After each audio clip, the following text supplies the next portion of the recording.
Bonjour à tous. Ce texte s'adresse à tous les patients suivis en cabinet, en clinique ou à domicile pour des soins de rééducation, qu'il s'agisse d'un post-opératoire ou d'un post-traumatique au niveau de votre épaule, au sens large du terme. On ne va pas détailler chaque pathologie, ça serait bien compliqué et un peu fastidieux. Et puis de toute façon, l'idée c'est de faire une auto-rééducation et uniquement des exercices simples, en toute sécurité, vous seront recommandés dans ce diaporama. Notre métier c'est de l'artisanat. L'interaction extérieure des mains expertes de votre kinésithérapeute ou de ses corrections en direct pendant vos exercices ne se remplace pas. Toutefois, on peut limiter la casse et éviter des situations d'enraidissement articulaire, de perte d'autonomie avec des choses simples, sécures et sans matériel quasiment. Le principe ici, c'est de vous accompagner, vous aider et ne pas vous laisser seul gérer votre cas clinique, votre post-opératoire ou votre post-traumatique. L'être humain tire sa force dans sa capacité à s'adapter.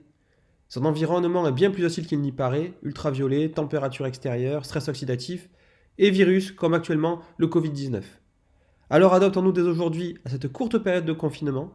Rappelons-nous que la nature, guidée simplement par l'expérience et le savoir-faire, trouve souvent seule son chemin. C'est sur ce ton positif que je traiterai de votre auto-prise en charge rééducative de l'épaule. Au fond, rien de nouveau, puisque les consignes de l'HAS, Haute Autorité de Santé, vont dans une auto-rééducation entre les séances de rééduc. La nouveauté, c'est que pour certains, il s'agit de votre unique prise en charge initiale. Ce travail se veut donc clair et simple pour être accessible et de mise en place rapide pour le plus grand nombre. De fait, la précision et la spécificité de chaque cas, de chaque pathologie, de chaque cas clinique sera moindre, c'est évident, mais tout sera sécuritaire. Ainsi, votre kinésithérapeute vous donne à chaque séance des exercices à faire à la maison.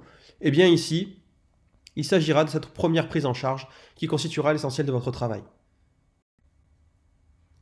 La première règle, n'oubliez jamais de vous écouter dans le ressenti de la douleur, dans les signaux que vous renvoie votre corps. Faites-vous confiance et prenez le temps de ressentir. Deuxièmement, il va falloir suivre le protocole dicté par votre médecin et votre chirurgien de façon appliquée et soyez rassurés, la récupération prendra de façon certaine plus de temps qu'avec une prise en charge experte de votre praticien, mais nous y arriverons. Surtout que le travail se poursuivra au plus vite dans nos cabinets, centres de rééducation, pour rattraper le temps non pas perdu, mais ralenti.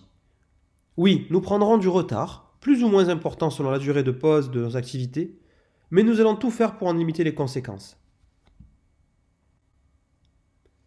Troisième point, le mouvement c'est la vie.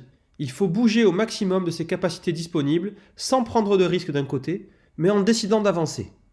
Alors c'est une question de dosage, la recette miracle n'existe pas, mais vous allez comprendre de jour en jour avec votre évolution.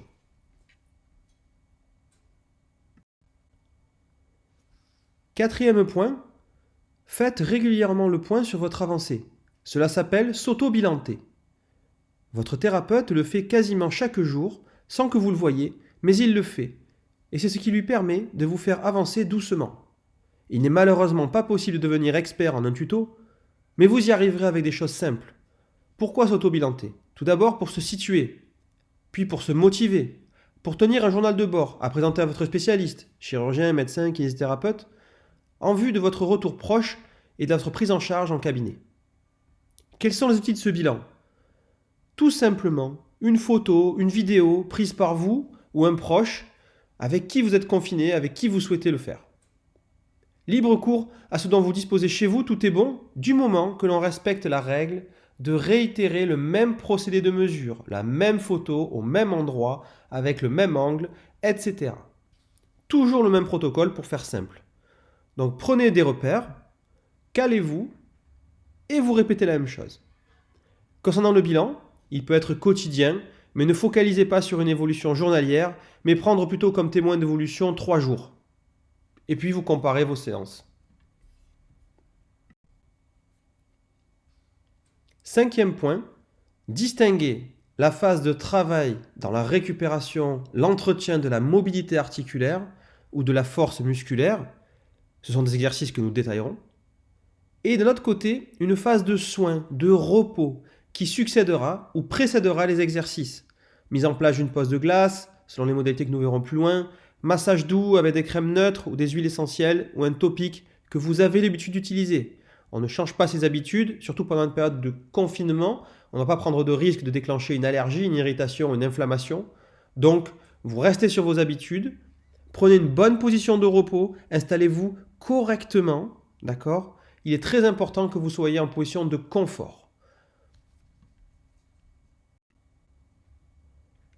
Sixième point. Épaules avec des cervicales relâchées, un trapèze supérieur relâché, vos cervicales seront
plus souples et moins douloureuses, donc votre épaule aussi. Voici comment procéder. Je vais, poursuivant dans la mise en route, tout simplement mettre son t-shirt, sa chemise. Le bras opéré, le bras droit. Le bras gauche va amener la manche jusqu'au bras droit. Il va être enfilé par le bras gauche. Vous voyez que le bras droit, il n'a absolument rien fait. Et je vais attraper la manche par le côté opposé. Alors, bien sûr, il faut être un petit peu leste, c'est évident. Et en tout cas, c'est une façon sécure de mettre sa blouse ou son t-shirt. On peut faire la même chose avec un t-shirt. Passer le col, c'est un peu plus délicat. Donc globalement, on reprend. Hop, je me mets le bras avant en pendulaire. On va le voir tout de suite après. Et je monte tranquillement. Hop, on commence donc par le bras opéré, le bras douloureux, le bras traumatisé. J'enfile d'abord le bras lésé. Et ensuite, ça vient tout seul. Exercice de mise en route. Donc, le pendulaire. Le pendulaire, c'est la base de tous les exercices d'épaule que vous apprendrez. C'est un effet antalgique et un effet relaxant. Donc, vous voyez, je mets un pied contre le mur, face au mur, et je vais me servir de ce mur pour m'appuyer la tête, les cervicales, pour me relâcher. Étant bien relâché, je vais reculer un petit peu mes appuis, et donc je vais retrouver un bras gauche qui va descendre et un bras droit, qui est le bras opéré, et bien qui va se trouver avec plus d'amplitude de pendulaire. Résultat, quand j'aurai acquis cette position-là, eh bien je vais encore reculer, incliner un peu plus mon buste, et du coup, je vais être assez facile en pendulaire. D'accord? C'est un exercice qui est antalgique, il va soulager l'épaule, la traction du bras sur l'épaule opérée va décoapter l'articulation, elle va se distracter un petit peu, et ça va soulager les pressions intra-articulaires. Ça peut vous permettre aussi de vous laver, comme je le montre ici, mais on le verra plus loin. Une fois que j'ai fini, je me redresse et le bras va retrouver sa place initiale, c'est-à-dire tranquillement au niveau de mon thorax. Je recommence, le pendulaire, je prends appui contre le mur, je relâche mes cervicales et je fais balancer mon bras. Une fois que ça balance bien, que je suis détendu, que j'ai senti le mouvement de pendule qui s'installe, je vais reculer tranquillement, j'incline un peu plus mon buste et du coup l'épaule vient plus en avant. Aucun risque pour votre épaule, que ce soit une épaule opérée d'une prothèse, d'une coiffe, et je vais venir faire un mouvement de pendule. Une fois que c'est fait, que c'est acquis, eh bien pourquoi pas, au fur et à mesure des jours, si vous ne voulez pas le faire tout de suite, reculer un petit peu, en profiter ensuite de cette position de pendulaire, parce que vous voyez tout de suite qu'elle est confortable pour une chose très importante, ça va être, dans cette position de sécurité, de se laver sous le bras. Mais ça, on le voit dans les dapos juste après. Attraper mon trapèze supérieur, cette espèce d'arête de l'épaule, ce cordon musculaire qui va entre les cervicales et le moyen de l'épaule. Et en même temps que je l'attrape, que je le serre, je vais mobiliser mon rachis cervical. Donc j'attrape bien cette zone, cette masse musculaire là, qui est ici sous mes doigts. Je vais la masser de haut en bas, donc je remonte et je tracte.